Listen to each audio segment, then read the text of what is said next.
Título da lição e verso. Quem ajuda a gente?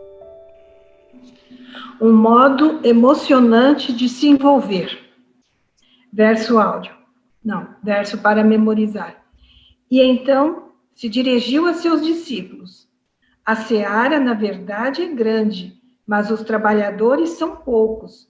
Rogai, pois, ao Senhor da seara que mande trabalhadores para a sua seara. Mateus 9, 37, 38. Das lições desse trimestre, eu diria que a lição de hoje é a mais simples de todas, a mais fácil de todas, a que a gente passou essa semana, pelo caráter mais pragmático da lição, mais prático da lição. Os fundamentos, as estruturas a gente tem visto nas últimas 4 ou 5 lições, e a de hoje, ela vai para a aplicação. Embora ela também traga algumas questões de fundamento que são importantes a gente resgatar na abordagem dessa proposta geral, que é a proposta dos grupos pequenos, ou da forma de organização e distribuição da igreja em grupos menores. A razão pela qual a lição tem esse título, né, emocionalmente, o modelo emocional, o modelo estrutural de emoções despertada pela estrutura dos pequenos grupos ou pela convivência em grupos pequenos, também é pertinente nesse levantar inicial. A lição dessa semana ela começa com uma fundamentação teórica para pequenos grupos, que é, no mínimo, curiosa, por várias razões. A primeira manifestação de grupos pequenos dessa semana se dá num olhar para dentro da estrutura da divindade. Embora a gente não possa fazer uma aplicação sistematicamente ou teologicamente viável nessa comparação, ela traz algumas coisas muito importantes no modelo. E eu digo isso porque, na realidade, a divindade é um grupo pequeno por falta de opção, entre aspas, a palavra opção. Afinal de contas, não existem outros além dos três, e não é possível replicar Deus, o que significa dizer que serão três por toda a eternidade, tanto faz para qual lado eu olho da eternidade. Mas há algo importante nesse modelo, afinal de contas, se todos os seres nasceram da ideia da divindade, características presentes neste processo relacional entre Pai, Filho e Espírito se fazem presentes por toda a criação. E, portanto, deles vêm paradigmas importantes para isso que a gente chama de grupo pequeno ou de reuniões em pequenos grupos. O primeiro paradigma importante da gente olhar para a divindade como ponto de partida referencial dos pequenos grupos é a unidade presente na divindade. São três e são um. Essa unidade é a primeira das grandes características que, na transposição para grupos pequenos, se faz evidente ou prevalente ou necessária. O que dificilmente acontece em grupos grandes. Quanto maior o número do grupo de pessoas, quanto maior a quantidade de pessoas, maior a quantidade de sentenças, porque cada cabeça é uma sentença diferente, e, portanto, grupos de grande porte são, de partida, paradoxais ou contraditórios à unidade. Grupos pequenos têm uma tendência maior a alcançar a unidade por várias razões. A primeira das razões é exatamente por ser menos opiniões.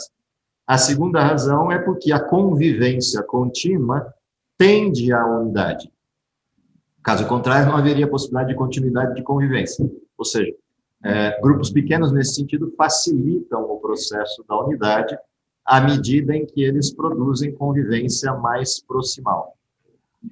A segunda característica interessante de observar o desenho, o formato, a estrutura que a gente tem na divindade, é que essa unidade se faz na direção do propósito. Ou seja, existe a unidade porque existe um propósito comum. E esse propósito comum, quando a gente fala de poucas pessoas, ele tende a se tornar muito forte.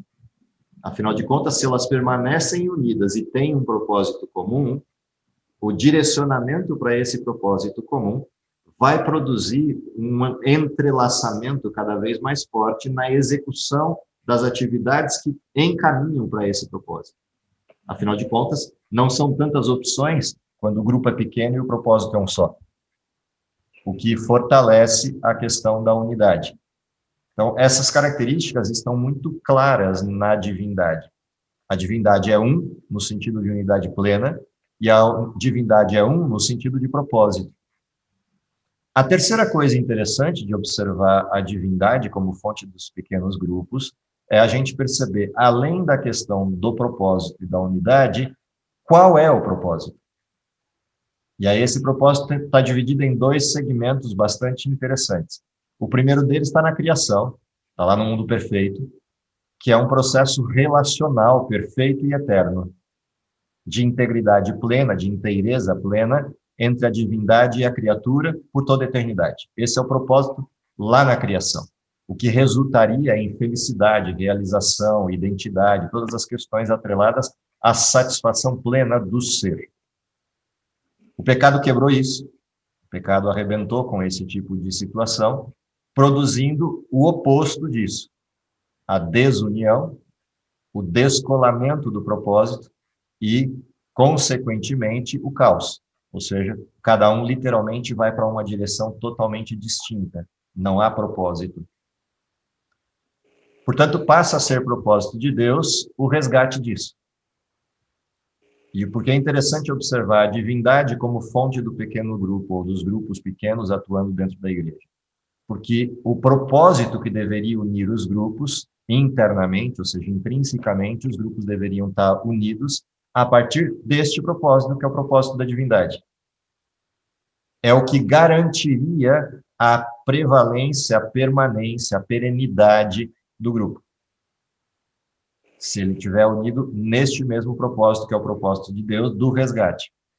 Do resgatar aquilo que se perdeu a partir da referência do pecado. Então, essa passa a ser uma situação interessante de observar a divindade como fonte desse modelo original dos pequenos grupos. E talvez, por último, observar o fato de que a estrutura da divindade tem um modelo de relacionamento horizontalizado em termos de identidade, afinal de contas, os três da relação são Deus, são poderosos iguais, têm a mesma perspectiva de eternidade, têm todo o formato de existência pautado no conceito da divindade. Quando a gente observa isso e observa o ser humano também tem esse mesmo potencial, afinal de contas, todos os seres humanos em relação a Deus são iguais. O único detalhe interessante é que deriva da percepção da unidade a percepção de ordem e de hierarquia. Embora a hierarquia da divindade não seja vertical, no sentido de ter um mais poderoso do que o outro, ou um com mais capacidade do que o outro, a hierarquia foi formada apesar disso. Muito mais em função da criatura do que da divindade em si, mas ela resta como um modelo existente em todas as criaturas, independentemente se a gente está no mundo perfeito ou no mundo do pecado. No mundo perfeito, o Pai é a hierarquia máxima do universo, o Filho e o Espírito aparecem como estruturas de correlação na liderança, mas rendendo autoridade no sentido de coesão com o Pai. Os anjos, por sua vez, têm um processo hierárquico de distribuição funcional. Embora essa hierarquia não seja vertical, no sentido de uma cadeia de comando autoritária, ela existe para um efeito de ordenamento. No mundo de pecado, qualquer organização de grupos, seja esse pequeno ou grande, mas principalmente grupos pequenos, também terão essa mesma situação. Se você tentar horizontalizar no sentido pleno os processos relacionais, vai faltar função, vai faltar agilidade nos processos e, mais do que isso, vai ter um alto risco de desunião. Porque a tendência é a segmentação dos modelos opinativos a tal nível de estresse que rompe a estrutura. O que é interessante observar naquilo que se aprende da divindade. Daí, a forma de que a lição nos leva a observar os pequenos grupos dentro dos exemplos das escrituras, para perceber como eles foram organizados. E o primeiro, logo de cara, dos grupos humanos que as escrituras trazem em referência, grupos organizados, é o exemplo de Jetro, na estruturação do povo de Israel na caminhada do Egito a Canaã. Na saída do Egito, obviamente a liderança de Moisés se fez bastante presente no percurso de retirada do povo de Israel do Egito, mas imediatamente após passar a confusão da fuga, a confusão da saída, a confusão de atravessar o Mar Vermelho e, em certo sentido, a confusão do Sinai, no sentido de todas as coisas que aconteceram em paralelo à entrega das leis, a rebelião de Israel e todas aquelas questões atreladas ao processo, surge a necessidade de resolver as questões corriqueiras do dia a dia, as pendengas individuais. E aí a grande pergunta é como é que Moisés vai atender 1,5 milhão de pessoas no meio do deserto, com todas as intrigas que possam acontecer de 1,5 milhão de pessoas convivendo juntas. Tudo bem, se fosse 1,5 milhão de homens, talvez Moisés até desse conta, mas imagina ter pelo menos 600 mil mulheres nesse 1,5 milhão de pessoas, como é que Moisés ia atender todas as pendengas do grupo? Brincadeiras à parte, só para acordar as meninas de plantão na plateia, imagina como é que você faz para atender todo esse público. E aí Jetro vem com uma proposta. Quebra o grupo de Israel em pequenas comunas, pequenos grupos de convivência, e estabelece um modelo de governança compartilhada. E Moisés faz isso, ele atende ao conselho de Jetro, e o povo de Israel é organizado em grupos, em lotes, que vão desde lotes bem pequenos, um grupo bem pequeno de pessoas, com uma liderança, aumentando em pirâmide essa estrutura em outras lideranças com grupos de abrangência. Na realidade, o que ele fez foi o embrião da administração moderna. Distribuiu a hierarquia em termos de cadeias de comando, distribuiu a autonomia de mando em questões e definiu o escopo. Os grupos menores, que tinham o seu líder, tinham autonomia, mas até certos limites de questões. A próxima questão ele tinha que levar para aquele que reunia grupos de grupos, que, se não resolvido, levava para mais um até chegar em Moisés. Esse modelo de administração permitia a agilidade dos processos para ninguém ter que ficar esperando conversar com Moisés para saber se podia colocar a panela de pressão na boca do fogão da esquerda e não na da direita. Isso ele perguntava para o sujeito que liderava 50 ou liderava 10. Não precisava perguntar para o que liderava 1,5 milhão. Que é diferente, por exemplo, de uma intriga que levou a uma denúncia de corrupção, assassinato, adultério, que essa ascendia em julgamento ao nível máximo da nação. Ou seja, a organização do povo de Israel permitiu a agilidade dos processos e a diminuição dos casos. Afinal de contas, se o caso é resolvido lá na ponta, ele é resolvido rápido e não vira um problemão. Se eu tenho que ficar curtindo o caso até chegar na liderança maior, ele vai crescendo junto, o tamanho do caso. Agora, o que isso tem a ver com a questão dos grupos pequenos em igreja? Tem tudo a ver porque Israel não era um povo ou uma nação no sentido civil, era um povo religioso em um regime de teocracia.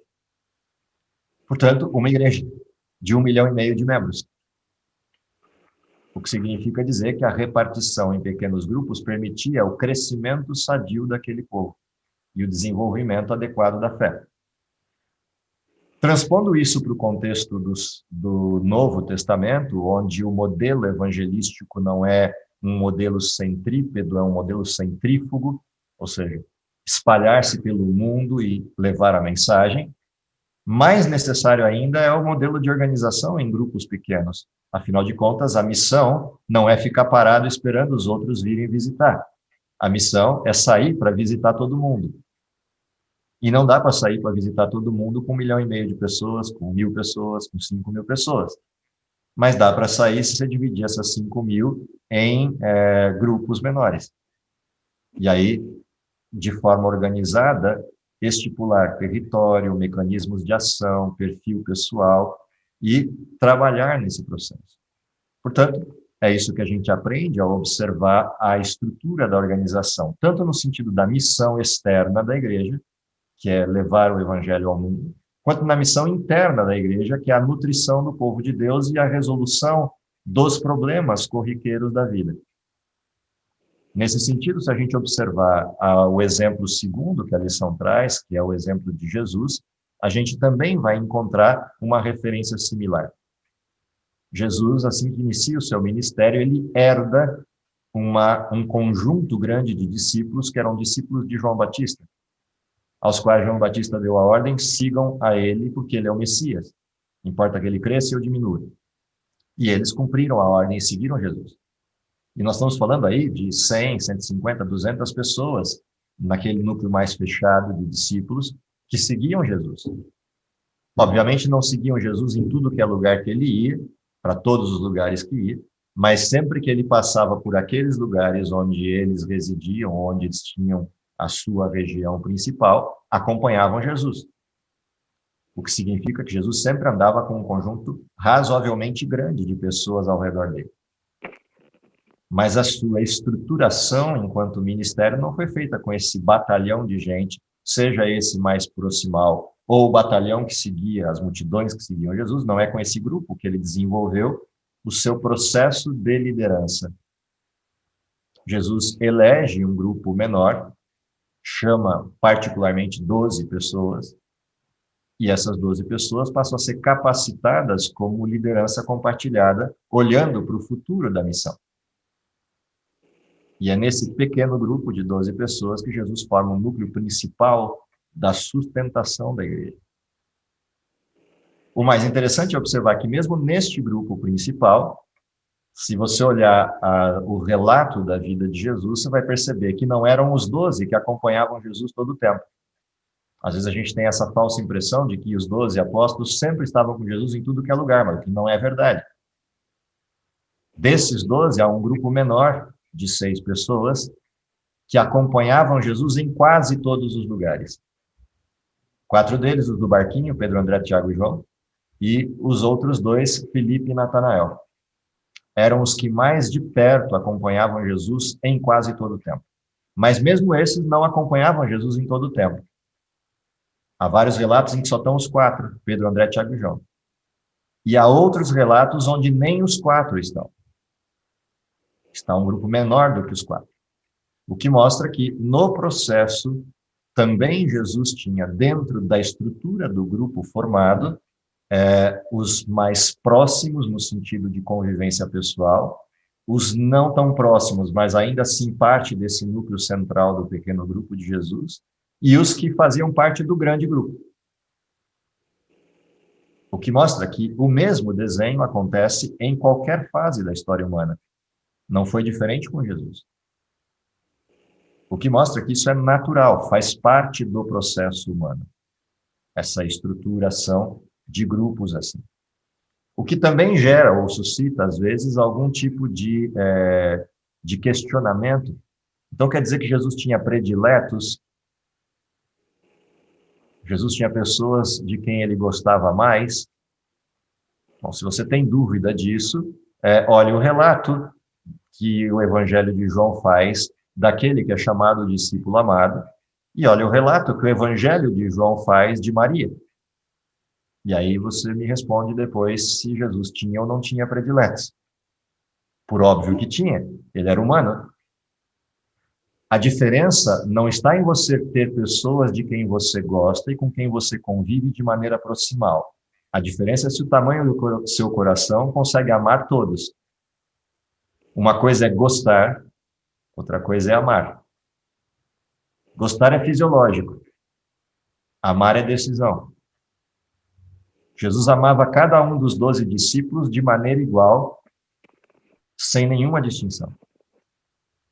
É diferente de quais discípulos criaram liga com Jesus no sentido proximal de uma amizade íntima relacional. Jesus convivia com Lázaro, com Maria e Marta e eram excelentes amigos deles. Mas você olha Jesus na casa dos 3, quem é que está junto? Maria. Marta está correndo e Lázaro chega no fim do dia. Lázaro era amigo de Jesus? Sim. Jesus era um grande amigo de Lázaro e vice-versa. Mas não foi Lázaro que Jesus veio abraçar quando ressuscitou. Nem Pedro, nem mesmo João, que era o discípulo amado. A única pessoa que Jesus para abraçar antes do encontro geral é Maria. Essas coisas nos fazem perceber o quanto Jesus de fato era humano no sentido pleno. A diferença é que Jesus não tinha algo que nós temos. E isso também é uma parte das lições dos grupos que está na lição. Os grupos fornecem duas estruturas. Eles fornecem um grande potencial de expansão do evangelho, mas eles também fornecem uma percepção da realidade da condição humana. Todo mundo é perfeito de longe, todo mundo é um crápula de pertinho. Grupos também permitem a percepção disso.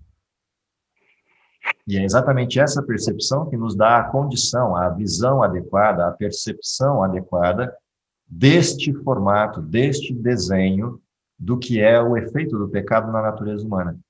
A diferença de Jesus para conosco é que Jesus via as pessoas a partir do que elas poderiam se tornar pela convivência com ele. Nós, a primeira coisa que vemos nas pessoas, sempre, independente de qualquer situação, são os defeitos. Porque os defeitos são as coisas que resultaram afloradas depois do pecado.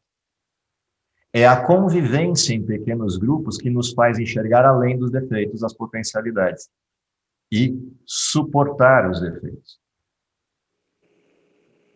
Essa situação, ela também é um aprendizado de grupos pequenos, o que não acontece em grupos grandes, porque não permitem convivência, então não há o suportar e não há o aprender. Nos grupos pequenos há, porque os defeitos se tornam mais evidentes, mas também o amor, a afeição e a convivência tornam mais evidentes as qualidades e o potencial e as coisas que nos permitem enxergar para além dos defeitos. E isso fortalece a integração.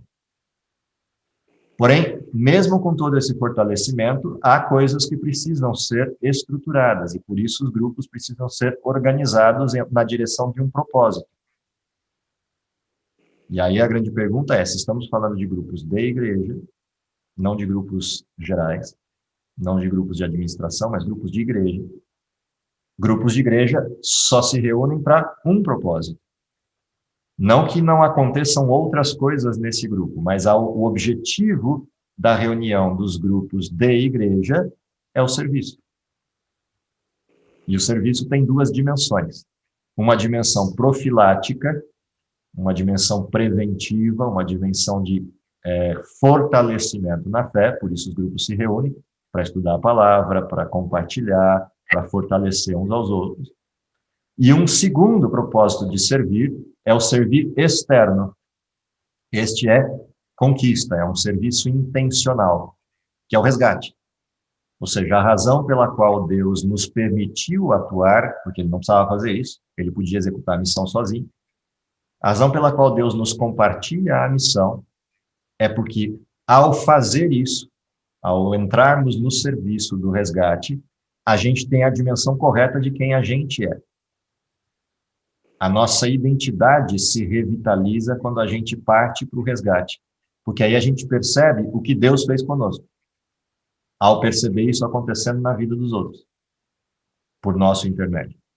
Dentro dessa abordagem, o exercício missional do resgate, ou seja, a missão voltada para o lado de fora e não para o lado de dentro da eclesia, da igreja, essa missão faz com que a igreja se torne perene e cada vez mais integrada. Esse também é o objetivo do grupo pequeno. Quanto mais ele atua na direção da salvação de outros, mais integrado ele fica. Porque o propósito faz desaparecer as arestas, porque o propósito é mais importante do que as diferenças. Obviamente, uma outra coisa que vai acontecer como consequência disso é que os grupos vão se ampliando de tamanho e vão se dividir de novo. E de novo. E de novo. Como acontecia no tempo da igreja cristã primitiva. A igreja cristã primitiva tem um plus, uma coisa melhor do que a gente, porque ela não tinha igrejas. Não na forma como as conhecemos hoje. Não existiam grandes templos onde as pessoas se reuniam para cultuar. Os maiores templos eram pequenas sinagogas, que reuniam poucas pessoas e haviam várias delas. A maior parte das reuniões eram feitas em casas, nas salas, etc. O que fatalmente produzia uma condição mais favorável à manutenção de grupos pequenos. Afinal de contas, o limite era a sala. E quando a sala lotava demais, de vez em quando despencavam da janela, como um tal de Eutico que dormiu na janela. Porque a sala estava lotada, ele queria respirar ar fresco, sentou na janela, cochilou e, quando acordou, tinha alguém ressuscitando ele lá embaixo. Ou seja, o desenho daquela época era favorável a isso. O nosso desenho é o oposto disso. Portanto, no nosso contexto, a ideia de pequenos grupos, ela tem que literalmente ser intencional e, literalmente, ela vai na contramão da tendência. A tendência são grupos cada vez maiores, grupos cada vez mais ampliados, porque isso cria um colchão, uma zona de conforto bastante aderente ao século XXI, que é a zona de conforto de você não ter envolvimento com as pessoas, porque dá um trabalho do cão ter envolvimento com as pessoas. As pessoas dão muito trabalho. E, portanto, é óbvio que o desenho ampliado, ele é sempre mais tranquilo, é uma zona de conforto, de tranquilidade. Organizar pequenos grupos e mantê-los exige uma série de dores de cabeça. O anfitrionato, a disponibilidade temporal, a constância e perseverança das reuniões, porque se o grupo se reúne sazonalmente e perde o fluxo, ele perde a intimidade, ele tende a definhar. Ou seja, é uma série de questões atreladas a isso. Fora as questões de caráter pessoal, relacional, etc., que também ofertam uma série de elementos, de obstáculos à manutenção de grupos pequenos. Ou seja, no contexto do mundo atual, o grupo pequeno é uma artificialidade inicial, que intencionalmente tem que ser movida para quebrar essa casca construída do isolamento, não esse que a gente está vivendo agora, mas do isolamento pessoal, não do social. Afinal de contas, isso é uma marca registrada, o individualismo é uma marca registrada, derivada do consumismo moderno, mas é uma marca registrada do século XXI. E com a virtualização dos modelos, mais registrada ainda. Isso faz parte do desenho atual. Portanto, é literalmente caminhar na contramão disso. Quando a gente observa essas questões, e a lição avança os exemplos para os grupos do Novo Testamento, lá fica bastante evidente o modelo. O grupo do Novo Testamento é um grupo pautado em duas direções. As visitas e viagens dos missionários, Paulo e os outros apóstolos, e todos os mais jovens que acompanhavam eles. E na carona desse processo migratório da missão, ou seja, conforme eles iam viajando e instalando missões, iam criando pontos de pregação e pontos de ancoragem. Cada vez que passavam por lá, o que acontecia? Agregavam-se as pessoas, juntavam-se na casa de alguém ou de alguém, fazendo devocionais em várias casas naquela comunidade, se reuniam, às vezes, todos em um junta-panelas ao contexto da época, porque isso era muito peculiar do desenho, e terminava o processo da missão, vida que segue, os grupos ficavam se mantendo e sendo nutridos, eventualmente, a partir de cartas que Paulo e os outros mandavam para eles. E circulavam entre eles essas mesmas cartas com as mesmas mensagens. Isso mantinha ele. Se a gente vem para o mundo atual, essas questões também estão presentes hoje, dentro do formato dos grupos que criam perenidade. Nesse sentido, eu vejo aí 3 grandes circunstâncias de grupos no mundo atual. Uma delas muito preocupante, mas sem muitos efeitos colaterais futuros, e uma saudável. A saudável são os grupos que seguem esse modelo. Se reúnem, fazem todo o protocolo, ou seja, se reúnem para a coisa que o Nelson mais gosta, que é o pão. Brincadeira, só que o Nelson é um bom cozinheiro. Se reúnem também para estudar a palavra, mas também para executar a missão. Esses grupos se tornam perenes, eles tendem a não definhar, eles vão anos a fio funcionando e não param, porque eles têm um propósito. Eles não só se reúnem para o pão, não só se fortalecem pela palavra, mas transferem isso para outros intencionalmente. E isso faz persistir o grupo, com perenidade. É um grupo saudável. Há um segundo grupo que eu chamo de grupos artificialmente construídos. Esses normalmente acontecem por campanhas sazonais. A maior parte delas evangelísticas.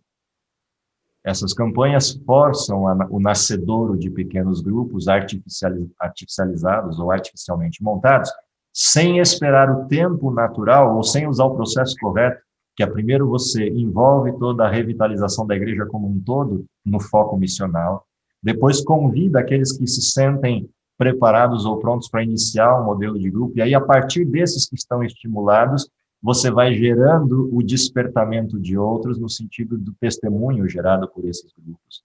E faz um crescimento natural dos grupos na versão do primeiro grupo. Quando é artificialmente feito e arquitetado de maneira artificial, via de regra, o que acontece é ele tem um tiro curto.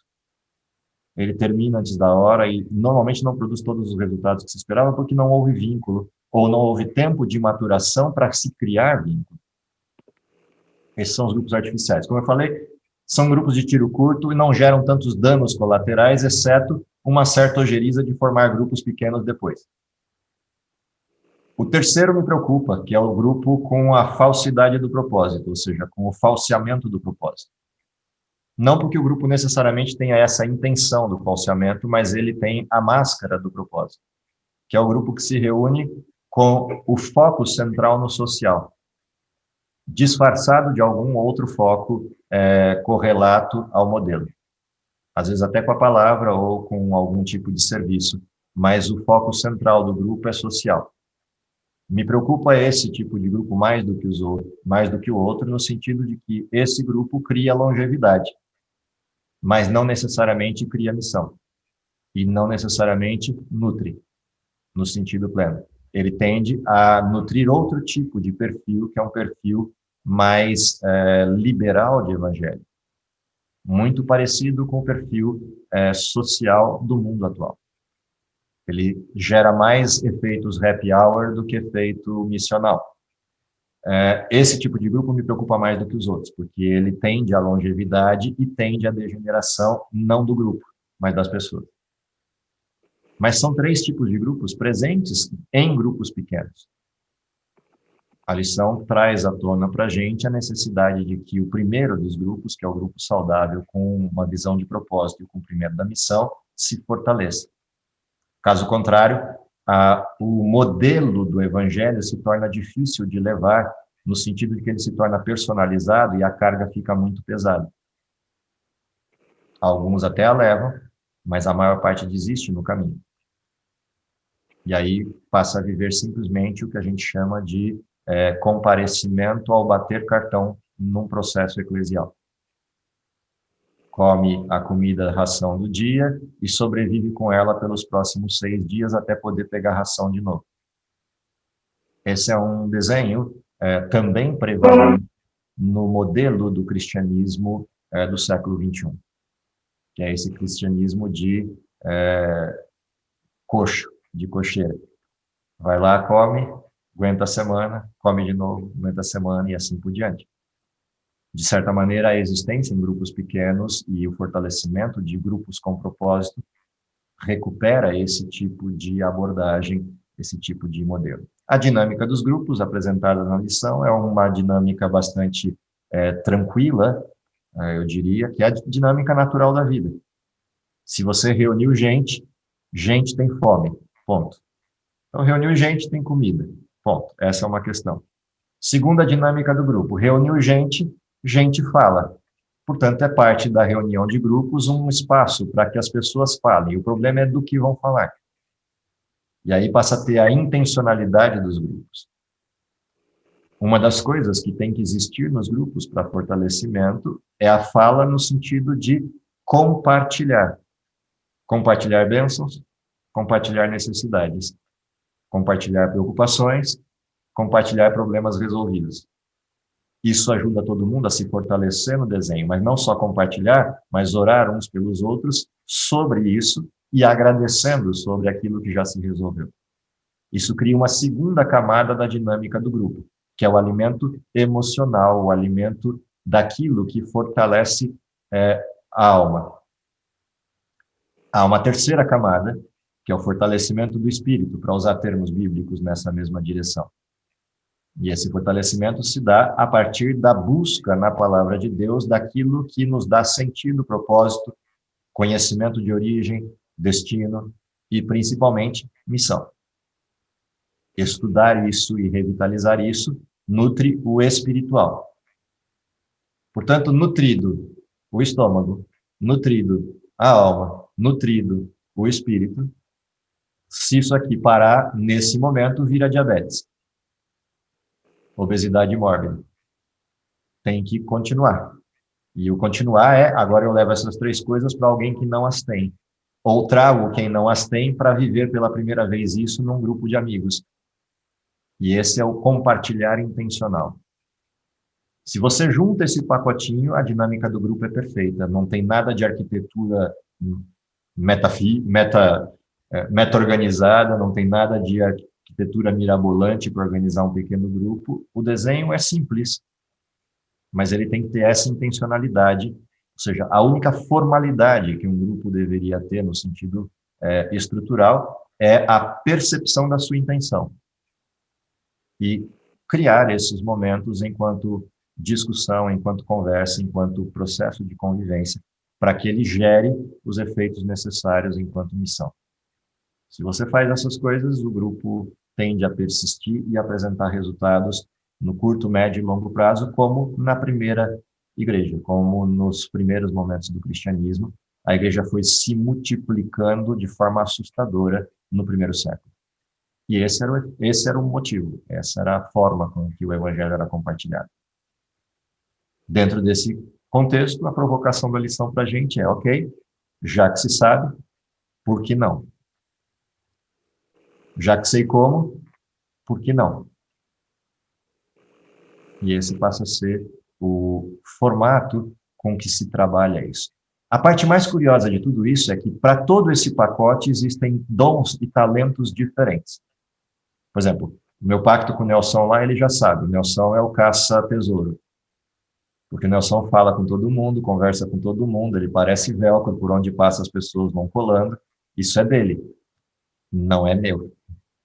Então ele já sabe, onde colou, onde deu liga, vem a segunda camada do modelo, ele bate a mão no telefone, Moisés, temos mais um desafio. E, em algum lugar, começamos um grupo. Sempre que acontece de colar, colou, deu liga, o grupo começa. A gente está com um trabalho de casa para fazer agora, né, que é organizar um batismo aí pelos próximos dias de um desses grupos que o Nelson organizou em Paulínia. Outro deles continua existindo até hoje, agora a gente faz via Zoom por condições óbvias, mas continua indo lá, uma vez por semana, estou lá em Itatiba com o grupo que o Nelson começou, mas se o Nelson não começasse o grupo, eu jamais iria para Itatiba, porque se depender de mim conversar com a pessoa do lado do ônibus, vão os dois calados o resto da viagem. Mas se o Nelson puxar conversa com essa pessoa, vão os três conversando o resto da viagem.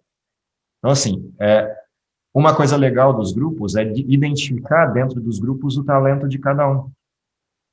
Tem um que tem o talento de botar a classe da escola sabatina no ar, porque conhece a tecnologia como ninguém, e atinge aí 5, 7, 10 mil pessoas assistindo a lição, mesmo que ele insista em dizer que não consegue falar em público, mas ele está abrindo a lição, já que o Eliezer fez voto de silêncio. Brincadeira, estou só brincando com o Eliezer, porque o Eliezer está cuidando do pitoquinho.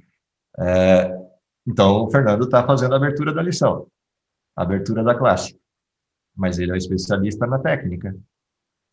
O Nelson é especialista em gente.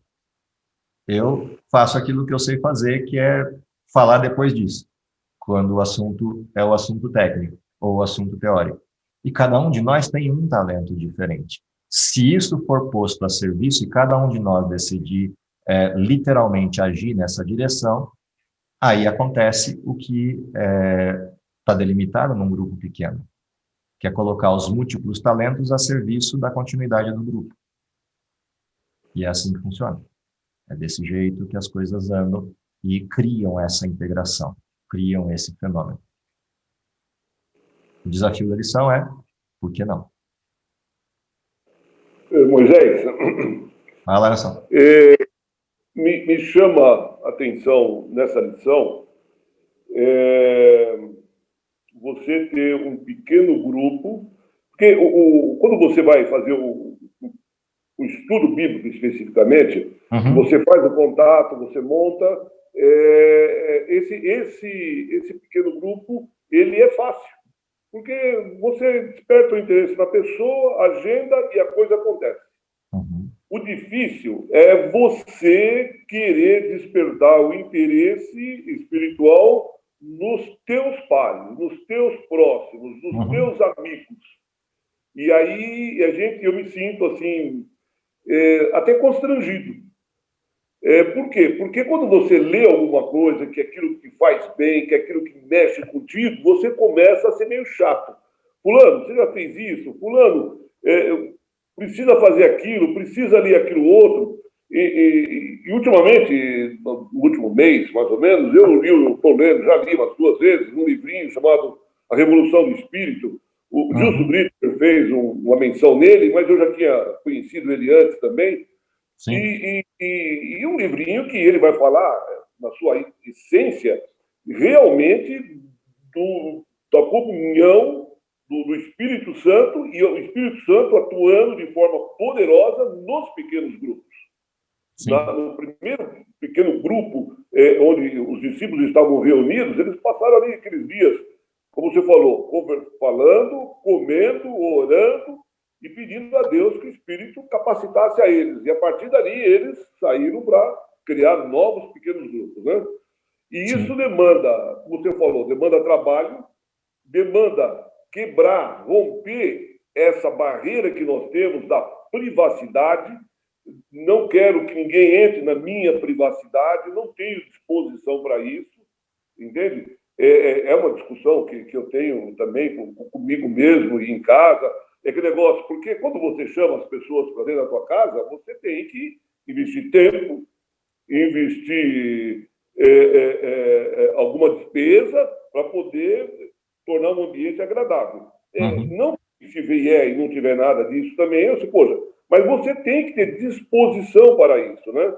Então, eu tenho orado a Deus no sentido de que me reavive essa necessidade de compartilhar com os meus amigos essa necessidade de poder estar junto com eles.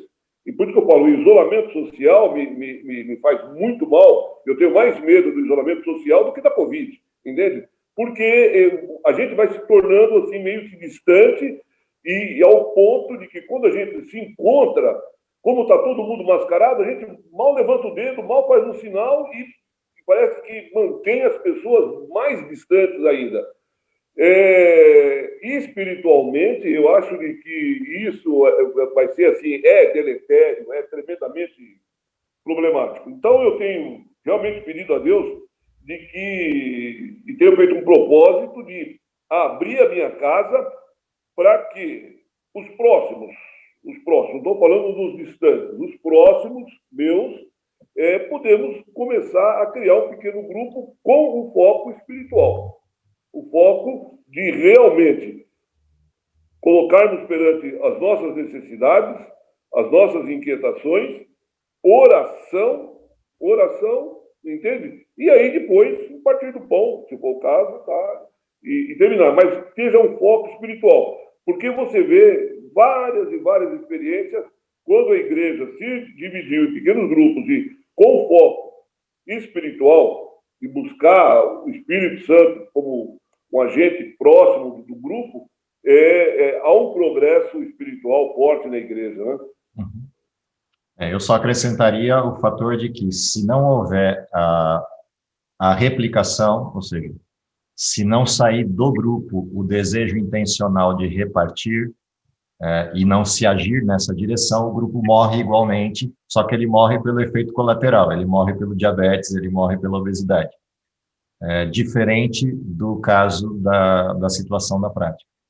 Então, essa é a única questão que fecha o desenho que você descreveu, ou seja, Ele tem que ter essa intencionalidade de agregação, ele fortalece, ele cria vínculos, e ao criar vínculos, imediatamente ele tem que ter um propósito, e esse propósito precisa ser comum. Se ele não tiver, ele morre em algum momento da sua história, porque a convivência proximal desperta naturalmente uma segunda questão, que é quanto mais próximo se chega, mais defeito se vê. Sim, e o propósito apaga essas arestas e ele direciona o processo. Essa é a parte fantástica do modelo bíblico. Mas o foco aí desvirtuou, porque o foco é você se alimentar de tal forma de que você vai replicar. Ou seja, Sim. Um grupo de 6 será... Hoje eu faria um grupo de 6, daqui um mês, 6 meses, esse grupo de 6 seria grupo 36, que seria 6 fazendo vezes 6, ou seja, criar uma verdadeira PG desse processo. Porque... eu participei de um processo assim em Jundiaí. Fazia tempo que eu não via um grupo de PG funcionar direito. E um colega meu me chamou para uma ajuda na parte de começo do processo, de discussão disso com a igreja dele. Era uma igreja pequenininha, estamos falando aí de 120 membros, e começamos o processo lá. Dessa igreja de 120 membros, eles dividiram... espontaneamente, a igreja foi montando, a gente fez toda a capacitação com a igreja, e quem quis participar, participou.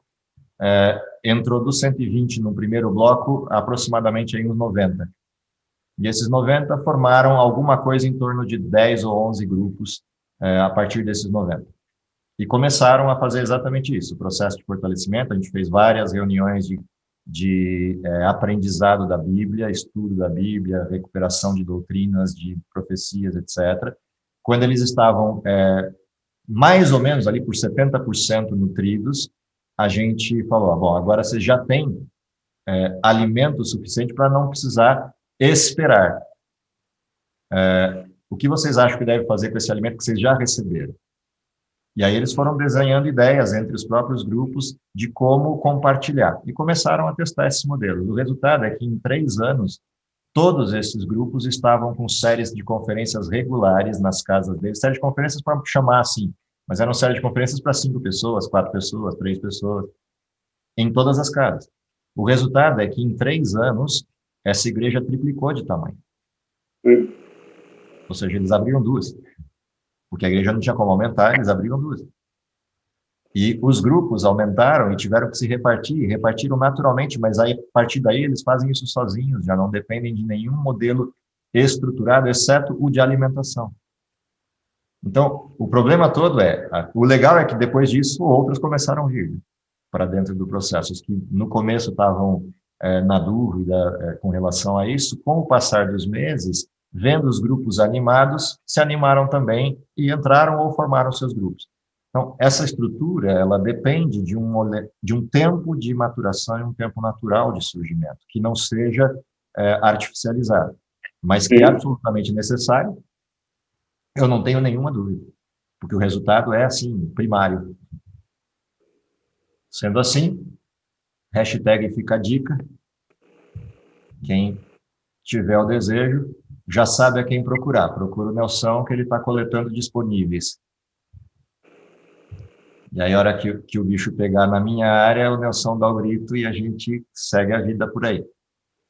É isso aí? Se é assim, nos despedimos. Alguém pode orar para a gente? Vai ter que escolher um? Então eu oro, vai. Querido Pai que está nos céus, te agradecemos pelo dom da vida, te agradecemos por estarmos aqui reunidos para mais uma atividade de sábado, rememorando o que estudamos durante a semana nessa lição, mas acima de tudo te pedimos que nos conceda poder, nos conceda a tenacidade, a perseverança de que esses conceitos não sejam apenas teóricos, mas sejam postos na vida prática de cada um de nós, para que com isso possamos abreviar a pregação do Evangelho e, consequentemente, a tua vida. Perdoa os nossos pecados, protege-nos com teus padrões cuidados, é o que lhe pedimos por Jesus. Amém.